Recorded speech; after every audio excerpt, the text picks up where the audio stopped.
Thank you, Barbara. Always, always beautiful. Our centering thought are words from Mark Siegel, LGBT activist and Stonewall participant. We all decided to break off the shackles of 2,000 years of oppression.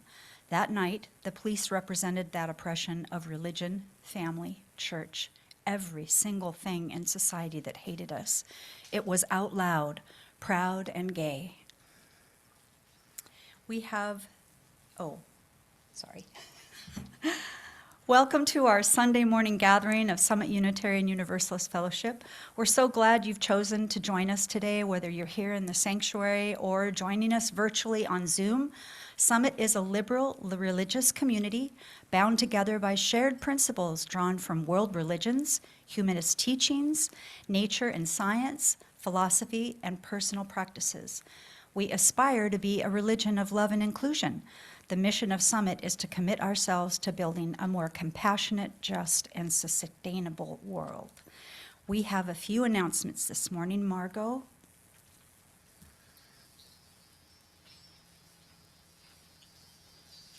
Good morning. I would just like to, for the Zoom, you can hear my, Sorry about that. We're just waiting for a mic. I thought I could yell out. Not for Zoom. We want Zoom to hear it too.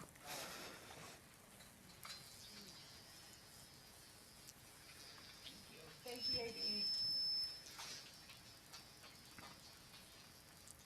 Good morning. Can you hear me now? Yes. Yeah, great. Just want to remind you that next Saturday, the last Saturday of the month, is our poetry workshop. And I'd like to invite you to come play with words and discover the poet within. Wherever you are in your ability to write poetry, just come and enjoy and have a good time playing with words. Often, even if you're a writer and not a poet, writing poetry can help you find more bounty in fewer words. Mainly just come and have a good time and find a way to express yourself. It's 10 to noon in the library next Saturday. Please, many people have let me know they're already going to be there, but would you please let me know either by phone or email if you're coming? 10 to noon in the library next Saturday. Thanks. And social justice has,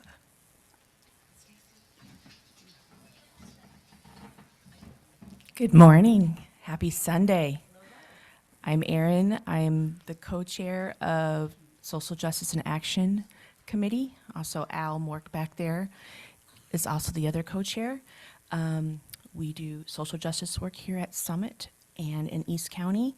I just want to say we had Santee Pride yesterday. It went really well. It was really hot though. So thank you for all that came out and helped. If you helped and were there, could you please stand up and we can recognize you? Thank you guys and ladies. And also Mark Weedman helped set up. He's tremendous help. Thank you, Dan, for breaking down the things, and Mary and Miss Casey for all your help. Also, July 20th is San Diego Pride in Hillcrest. So First Church will have, looks, I think, a truck and hay ride for us to be on that platform. And Sandy and Laurel Bernstein, you can ask them more about details because they go to some of the meetings. Also, another thing, Nathalie. Hi. Okay, so I want to talk to you guys again about the postcarding for the political campaigns this year. We're probably going to start in August, September, and October. We plan on having 3, and we need everybody to join. We're going to have a pizza party, and we're going to have a good time. Bring your colored pens and markers, and let's have a good time. And one thing more I wanted to say is yesterday we had a lot of speakers, vendors at the Santee Pride Walk. There were not as many hecklers this year, but there were a group of people that were giving the trans family services a difficult time, and many people from Summit kind of gathered and supported them. But I was really proud. The mayor of Santee spoke to them after for like over 25 minutes to talk to them. And so, as you know, Santee politics can be a little different, but I was kind of proud to see him talk to them and remove them from the table and help calm the situation down. Thank you. Just a real quick note for all of you. While I am away from Summit for the summer, I will be gone from after today until August. We do have someone who is providing pastoral care for us. There will be information in the scene and in the e-blast every week. But our former minister, Reverend Everett, will be providing pastoral care for us if we need it over the summer. So those details are available if needed.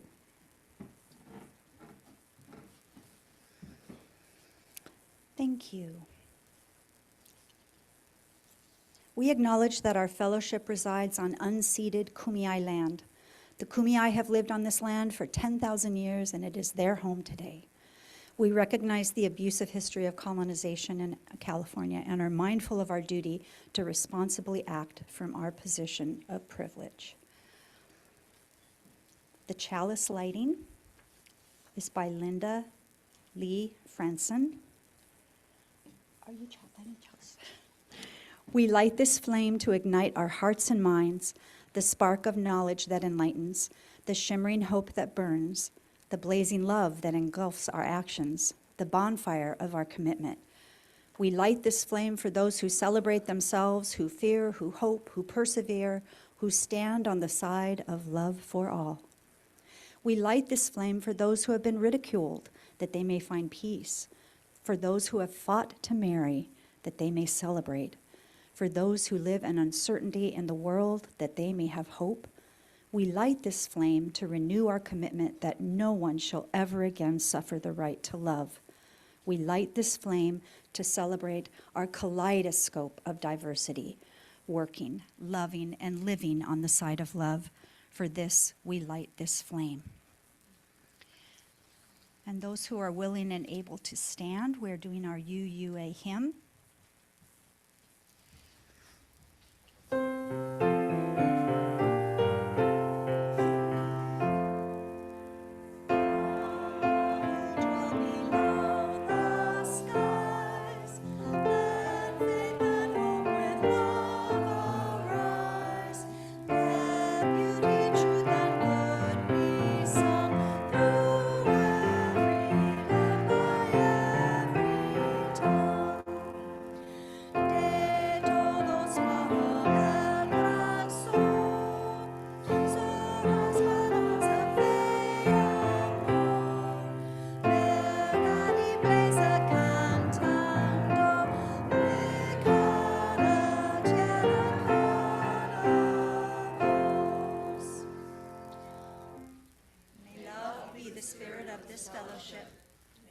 trust for truth be its sacrament, and service be its prayer. To dwell together in peace, to seek knowledge and freedom, and to help one another in fellowship. This is our aspiration.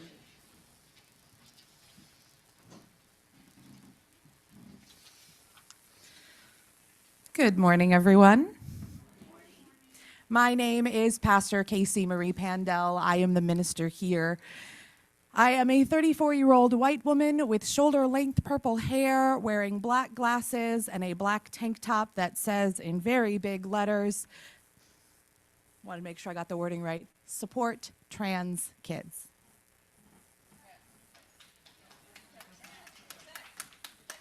Oh, see, I got it wrong even looking upside down. It's the end of the year, I'm so sorry. This is why I write everything down in a script. Thank you to Carol, who gave me the most interesting permission this morning when she said, no, don't put a jacket on. You're making a statement, and I want people to see it. So thank you, Carol. Our reading this morning are words from Mithrelis Curtis entitled Stonewall Child. Glass glitter litters the pavement, a diamond sparkle where flames dance. Rankled rage, the stench of burning trash permeates the pavement, where a chorus line of courage fueled by fury and a fierce quest kick free of their closet coffins. Silent witness, moonbeams watchful gaze through heated gaze. Police push back with brutal backlash, riot gear agleam like Roman armor, while billy clubs beat drums of war on flesh. Though the Stonewall Singers' protests faded before my birth, their cries from the bedrock revolution, detritus the concrete foundation, for the freedom to express my love. Freedom bought with fear and frustration, tears and sweat and blood, they paid the price. Now others' long-forgotten memories gleaned from borrowed books are passed along to one more Stonewall child. Welcome to worship. Please rise in mind, body, or spirit for singing our first hymn, number 170 in our gray hardback hymnal, We Are a Gentle, Angry People. There is a change in the lyrics from the ones printed in your book. Holly Neer has updated them to reflect current trends and understandings of language. So what you see on the screen is going to be a little different in the book. Verse 5, if you're looking on the hymnal, it's all in this together. Yes, Thank you. we're all in this together. That's the difference in verse 5.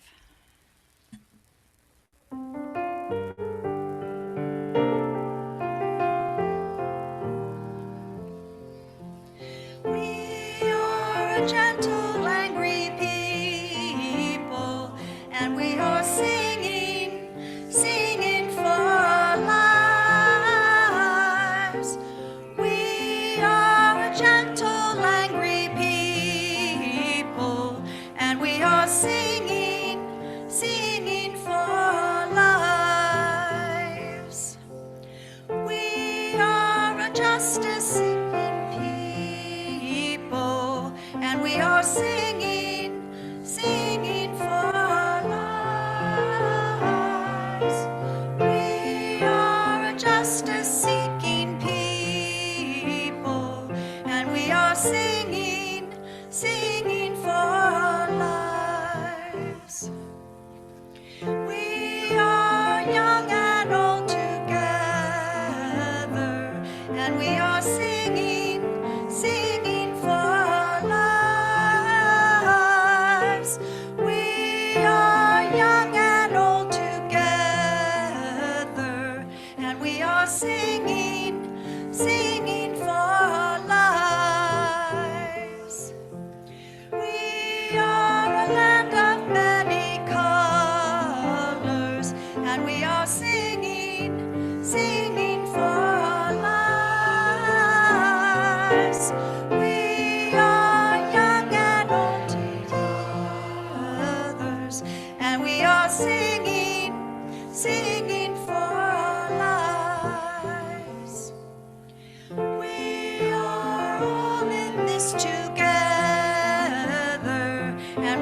singing, singing for our lives. We are all in this together, and we are singing, singing for our lives. We are a gentle, loving people, and we are singing, singing for our lives. We are gentle, loving people, and we are singing, singing for our lives.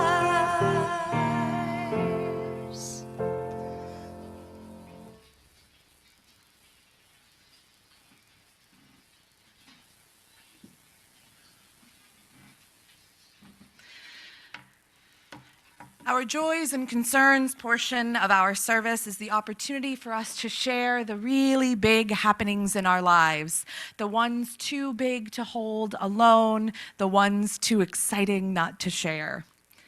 Joys and concerns can be emailed or texted this summer to Miss Stacy throughout the week.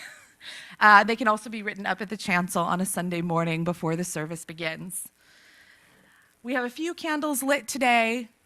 I do not have any joys and concerns from anyone in the room, but something that I would like to share today is that you may recall it was General Assembly this week. We all remember Jet Pig. Article 2 passed with more than 80%. No, this does not mean we cannot continue to use our 7 principles. We can use those as much as they help us describe our faith. But Jet Pig is one of the ways we are moving into the future as Unitarian Universalists, and 80% of voting delegates agreed that it was the right move. And speaking for myself, I'm thrilled to see it happen. I'm really excited for what this means for the future of our faith. So, Jet Pig will fly again.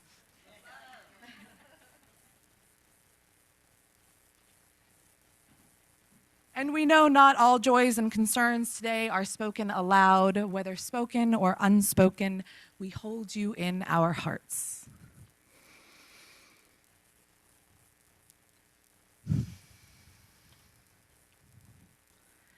And I would like to invite our Director of Religious Exploration, Mary Carter Vale.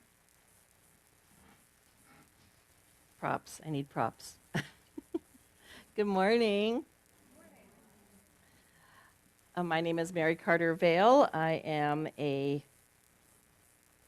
5'6" woman of some age, with graying red hair, and a brightly colorful flower dress that has all kinds of rainbows in it because pride, right? So welcome. So yesterday, I had the fun of hanging out in a parking lot with KC, and many of you who stood up here who went to Pride. It was very warm, but it was really beautiful. And I got some pictures that we're going to be showing you in a minute. Whoops, not yet. Not yet. Hold it, Patrick. And Casey and I were offering blessings. Casey was offering blessings, but it was very hot, so people weren't really moving around blessings. And Casey would tell you more about what happened during the sermon. But we would like to give anybody who would like the opportunity to have a blessing to come up and get a glitter blessing. This is glitter, makeup glitter. And wherever, you do not need to be LGBTQIA. You can be an ally. You can just want to affirm who you are, because you are all beautiful and blessed and wonderful just the way you are. And this is what it's going to look like. You want to demonstrate on me so folks know? It's going to go right into your eye. Not that much. Simba, yes. So if you would like to come and get a blessing, it's our joke. It's a little drippy. This is mineral oil mixed in with aloe vera gel and glitter. It's very fun. So watch the pictures of Pride and come on up and get a little swoop if you would like. Go, Patrick. Yeah.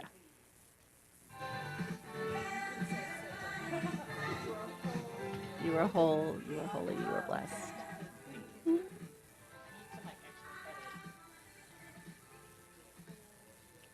trying to drip everywhere. You are whole, you are holy, you are blessed. You are whole, you are holy, you are blessed. Thanks, Mary. Welcome. You are whole, you are holy, you are loved and blessed. You are whole, you are holy, you are loved. Casey. You've been blessed. Okay, good. You are whole, you are holy, you are blessed. All right.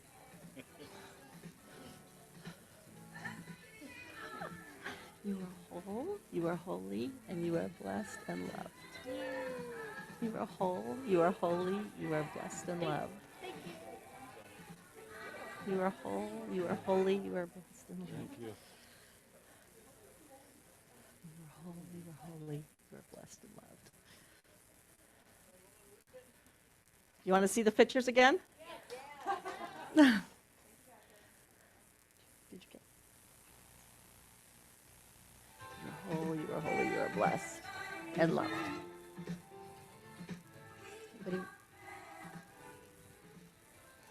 Anybody else who doesn't want to get up?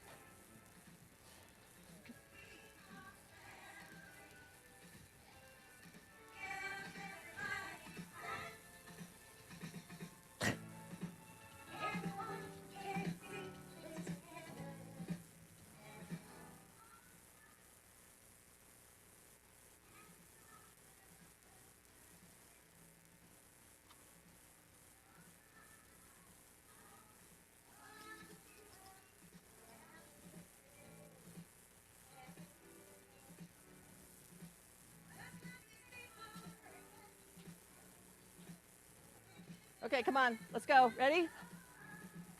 We are family. All my sisters and me.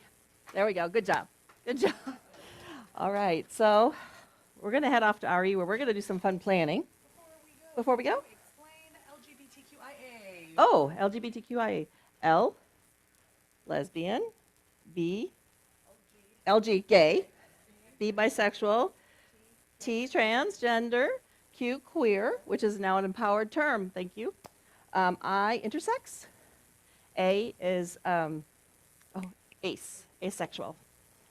And then there's a plus because it's more complicated. And who needs a label, right? So wherever you are in the alphabet, you are whole, you are holy, you are loved. Right? So we're going to sing our children's recessional. Is that where we're at? Yes. Just want to make sure. You guys ready?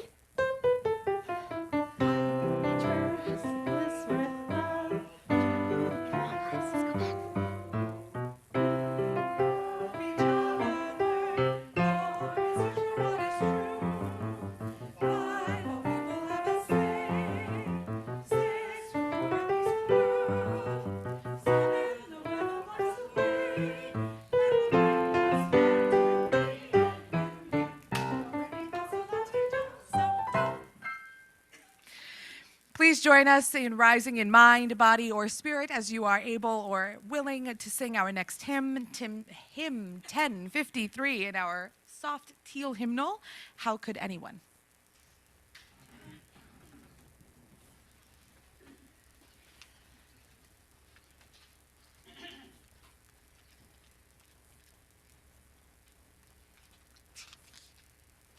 I'm the last one to get it.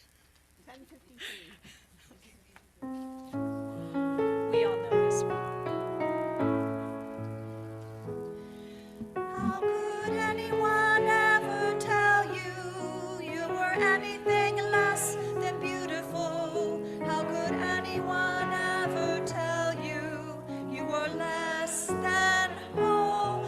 How could anyone fail to notice that your loving is a miracle? How deeply you're connected to my soul. How could anyone ever tell you you were anything less than beautiful?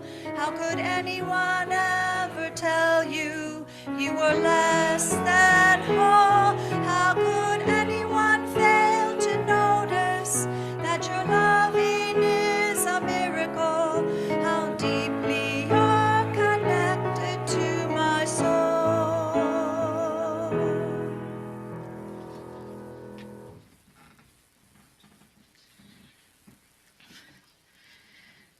Our meditation today are words from the Reverend Victoria Safford entitled, "Any Other Questions?" Please join me in a time of silent prayer, meditation, or reflection. People sometimes ask me, "Is this a gay church?" And it is a privilege to answer. Ours is absolutely, gladly, hopefully, and humbly, gaily a gay church, a gay tradition where everyone, including heterosexual members and their friends, are welcome, where everyone is needed, where everyone's experience is cherished as a sacred text, because each of us holds clues the others need about how to live with dignity and joy as a human person, and none of us knows yet enough to be considered whole. It is absolutely a gay church, even as ours is a gay world. For if you look around, gay church, straight church, people's church, a human congregation made holy by the holy hopes and fears and dreams of all who wish to come. Come in, we say. Come out, come in. We're all in this together. I will not speak of tolerance with its courteous clenched teeth and bitter resignation.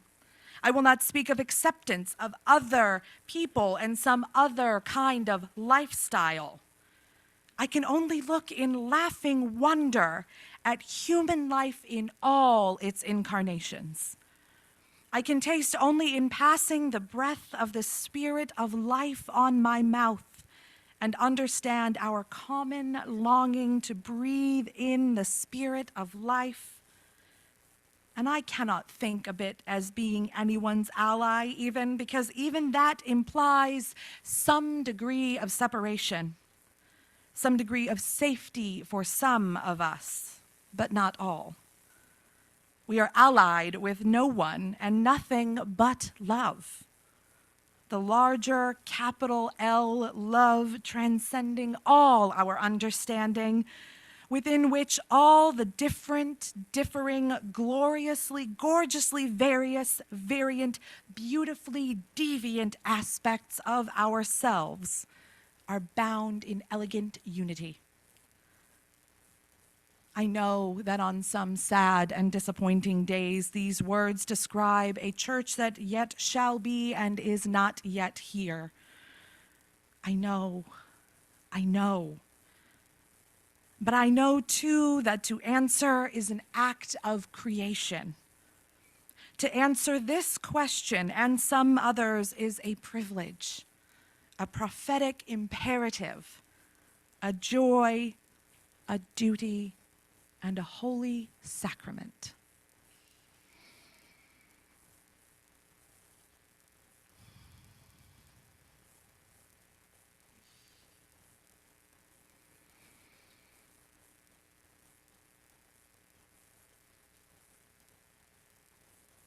Amen.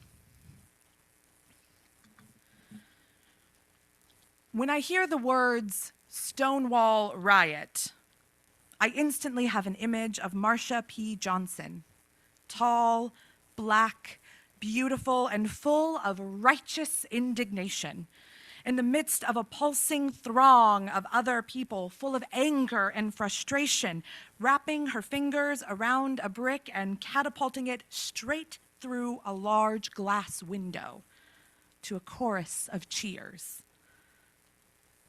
This image is not entirely accurate. And yet, as we entered Pride Month a few months ago, images of Miss Marsha and her beautiful smile, her head bearing a crown of flowers, hit social media with all kinds of quippy sayings about bricks and riots. And while these images and sayings are memorable and powerful, they aren't the full story. They aren't even, according to some, the correct story. In a weird way, we don't even know what the correct story is, and that's for a multitude of reasons. The least of all is that, as we all know, memory can be a fickle thing. There are dozens, hundreds of stories even, some of them with connecting through lines which might hint at glimmers of truth, or perhaps glimmers of a sought-after or long-believed truth. Plenty of people saw Miss Marcia that first night, but even she herself never stated that she threw anything, let alone a brick that knocked down the first domino. Some stories say that the match was struck when a woman, colloquially known as the Stonewall lesbian, was cracked in the skull with a cop's nightstick and bleeding yelled to the crowd, "Why don't you guys do something?" Who was the Stonewall lesbian? Was it drag performer Storm DeLavery? She says so, but it took her nearly 40 years to lay claim to the title. Others stated that while she was in New York at the time, that she was nowhere near the Stonewall Inn that night. Cops stated that the riot was just a raid blown out of proportion and that they feared for their safety. Patrons have stated that this was just one spark in response to years of kindling set before them, where there was just one more injustice against gay people. Were there women and drag queens and transgender people? Were there sex workers and librarians, professors and street kids? All of this, yes, and all of it is no in equal measure. So what do we know about Stonewall? And why was this moment the catalyst for the gay civil rights movement? Out loud. If you'll bear with me, a little history. Stonewall comes at the end of the 1960s, at a time when we are seeing radical movements towards equality in the Black Power, feminism, and anti-Vietnam movements. To this point, the fight for LGBT equality has been little more than a whisper. The Mattachine Society and the Daughters of Bilitis, a gay and lesbian group respectively, had held some protests, picketing in places like Washington, D.C., but with the extremely specific parameters set forth by Frank Kamini of the Mattachine Society. You can be gay, but don't you dare look it or act it. One must have worn the clothing that adhered to their assigned gender. Men in slacks buttoned up with coat and tie, women in skirts and heels, and absolutely no hand-holding and no kissing or any otherwise outwards displays of homosexuality. The point was to show we are just like you. But what an impossible feat when it was still illegal nationwide to be homosexual.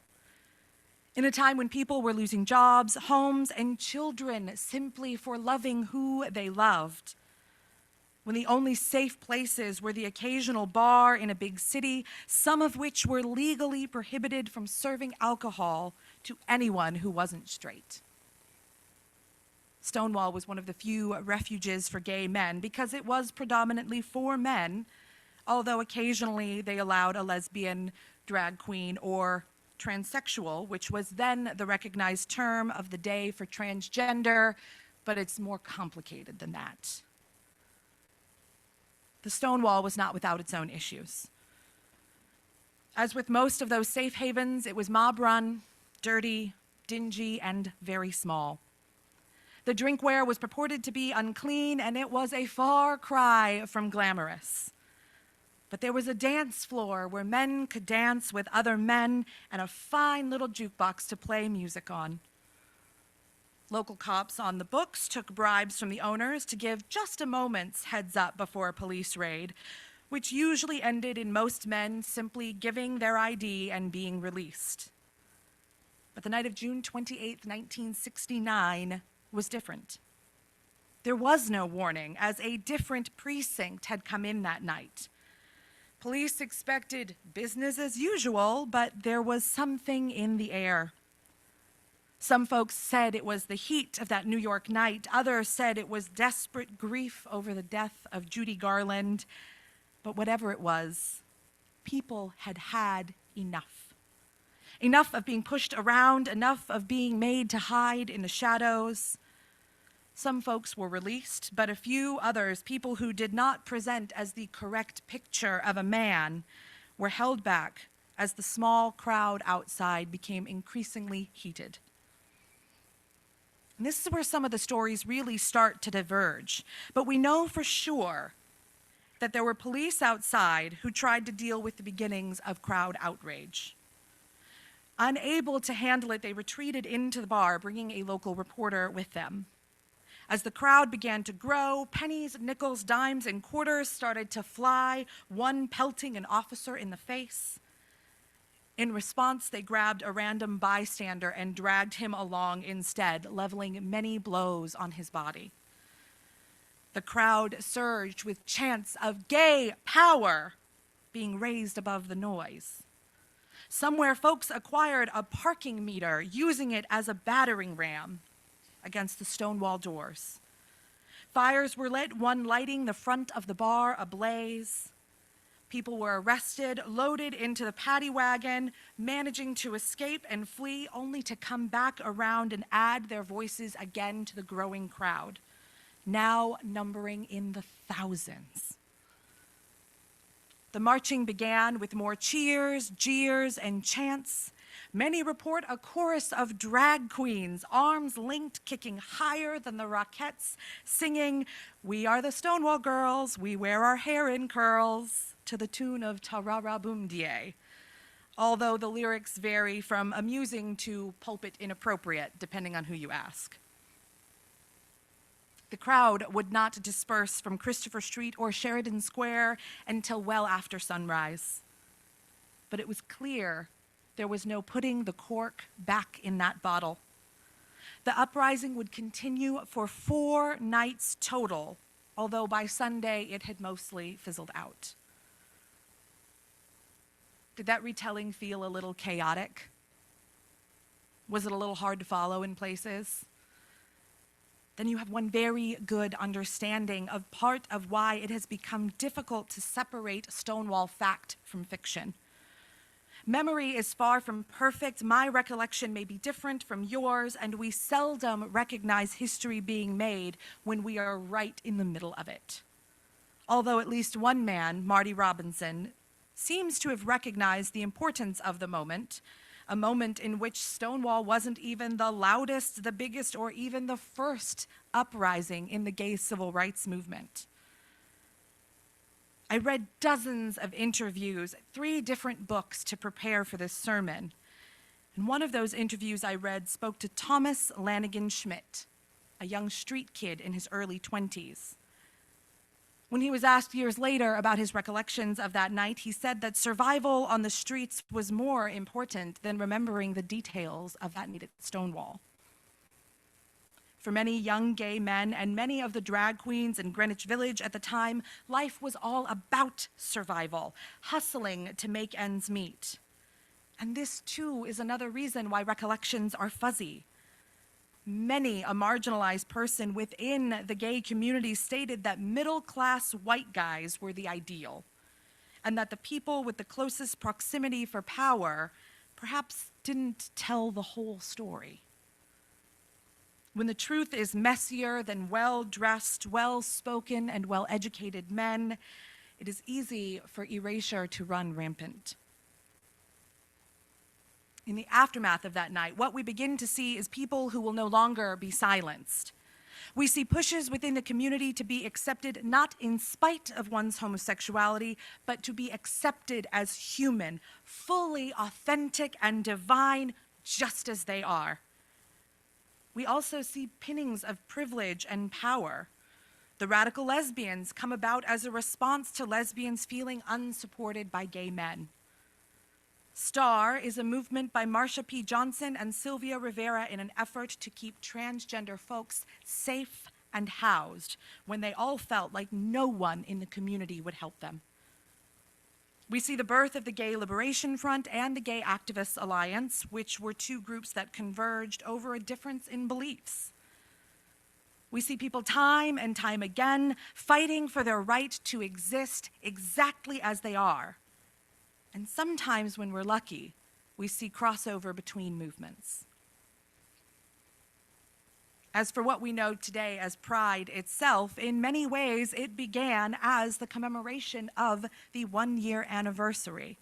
in the form of the Christopher Street Liberation Day Parade in New York, with a sister parade right here in Southern California, in Hollywood, where, yes, even homosexuals for Ronald Reagan drove up from Orange County to LA, with one bystander, apparently a straight woman, remarking, "I can forgive them for being gay. I cannot forgive them for Ronald Reagan." All of this today is important because the history of LGBTQ plus folks is so often misrepresented or untold. Yes, and up to this point, as with much of the world's history, the story has been whitewashed, class-washed, gender-washed. Worse still is our rise of Christian nationalism in this country, pushing back against the rights that have been so hard fought and won under the false pretense of parental advocacy and children's safety. This isn't simply a difference of opinion, though. The anti-trans laws that are being put forth throughout our land are not just harmful, they are downright dangerous. The banning of books, the stripping down of class syllabi, the taunts and jeers of groomer, the insistence to invade the bodies of others, politicians and celebrity figures calling for the banning of transgender people. These are all hallmarks of a destructive, frightening future that faces the LGBT community and those that love them. The fears of the repeals of marriages, the real threats of danger and death, these are all writing on the wall for a return to a world that we cannot let come to pass. We must use the same spark of righteous anger to fan the flames of liberation.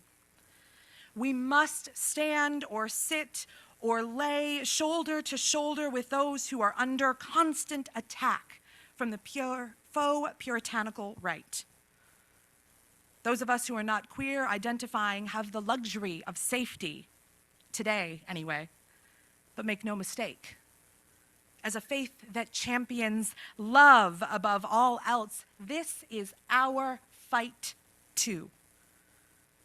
The safety, love, and lives of those who continue to be marginalized based on sexual orientation are paramount.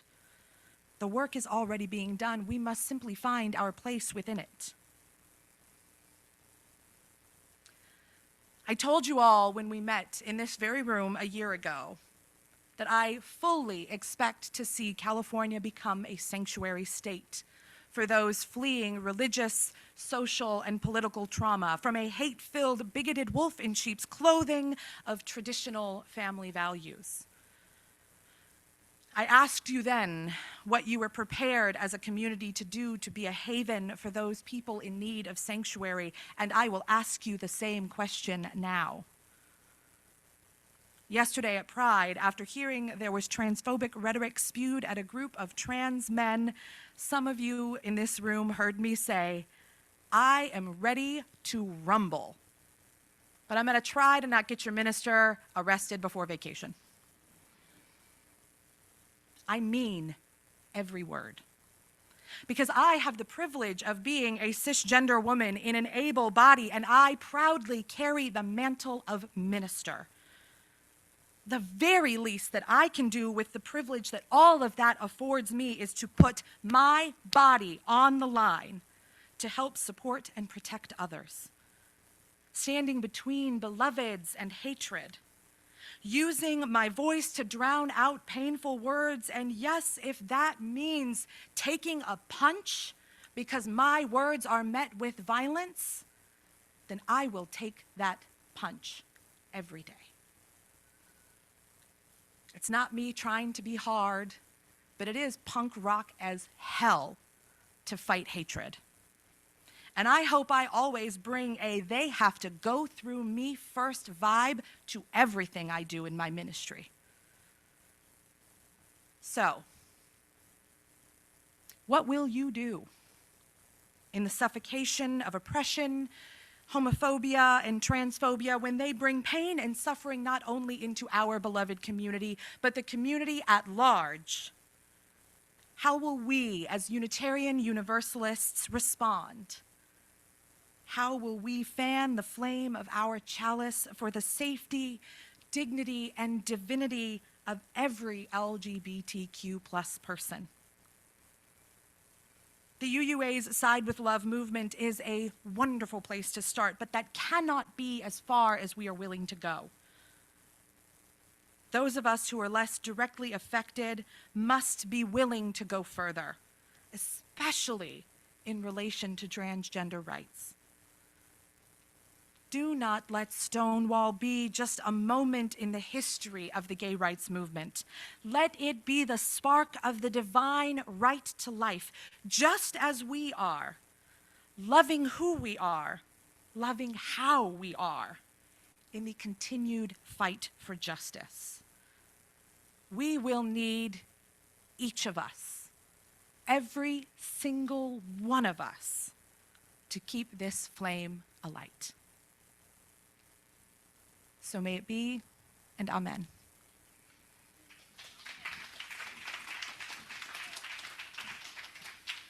Thank you, Casey.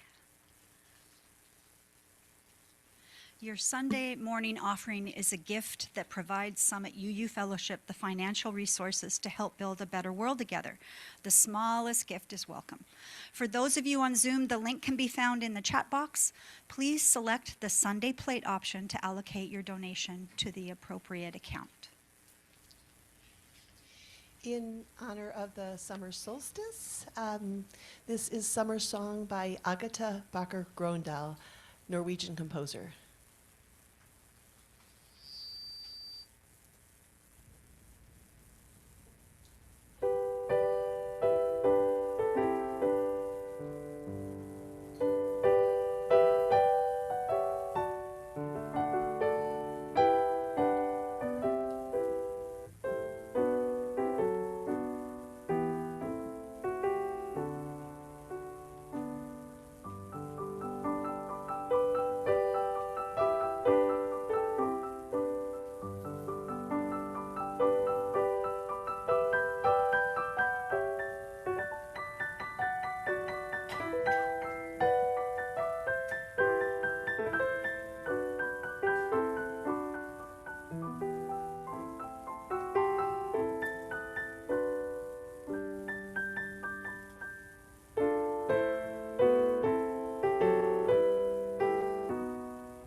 Thank you, Barbara. Beautiful as usual. Now, for those of you able and willing to stand, we're going to do the closing hymn, which used to be called Standing on the Side of Love. It is now called Answering the Call of Love. If you're using your hymnal, that's what we're supposed to be singing. So follow the words up here. Number 1014, Answering the Call of Love, in your teal hymnal.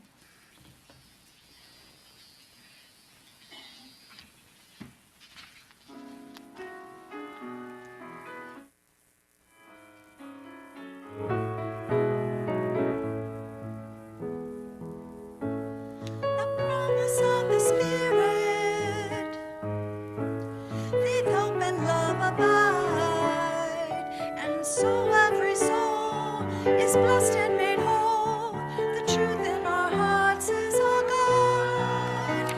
We are standing on the call of love, hands joined together as heartbeat as one, Emboldened by faith, we dare to proclaim we are answering the call of love.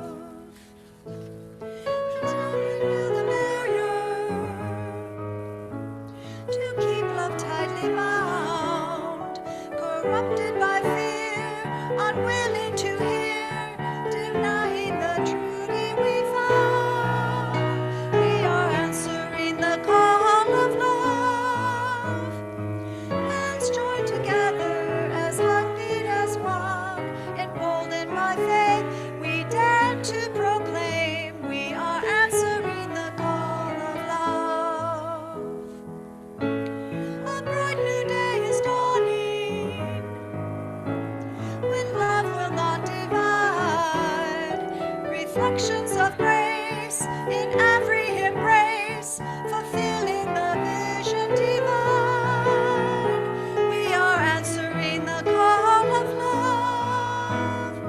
Hands joined together as heartbeat as one, emboldened by faith, we dare to proclaim we are answering the call of love.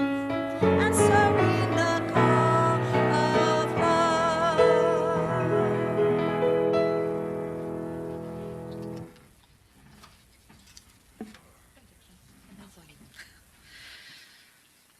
I'd like to mention that the mistake with the lyrics was my own fault. If that shows you how quickly our faith can change and grow, standing on the side of love is no longer the terminology we use because not everybody can stand, but everybody can answer the call of love. So as we try to grow as a faith, as we remove ableist language, as we respect people's pronouns, and we learn and grow and maybe have some bumps and bruises together, sometimes we still make mistakes along the way. So my apologies for having the wrong title and the wrong lyrics for how we sing that hymn these days. Stonewall was more than just a flash in the pan, as brief and cloudy as the event itself was.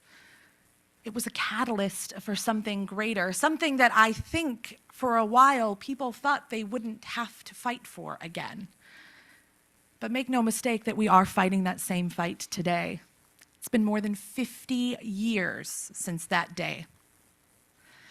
And yet I see in this room people who love deeply, do everything from the heart. When I ask you what you are willing to do, I am not asking you to stand up and put your body between people. I know not everyone can do that. I am asking you to reach deep inside and find the ways in your soul that you can answer the call of love. How we can support and love and care for and protect our LGBT friends, because it is going to get a lot harder before it gets easier, especially with the next election looming. These are scary times, but you all, we can get through this together, and we will get through it together in love. Even though I will be gone from you for the next 8 weeks, I will continue to hold you in love, and I look forward to loving you more when I get back in the fall. We are going to skip our our circle discussion today. We will do our circle song and then head right into our annual meeting, so please do not leave so we can get business done. Amen, shalom, salam, namaste, ashe, and blessed be. Go now in peace. Let the light and love within each and every one of you shine out and brighten our world.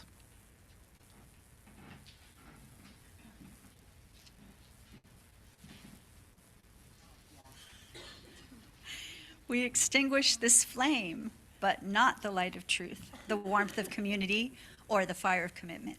These we carry in our hearts until we are together again. Now our closing circle song.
right now. You need to check in with Nelwyn and get your ballot, and then come back in to be able to fill it out. But you got to go back there and get it from Nelwyn. So there's going to be a queue.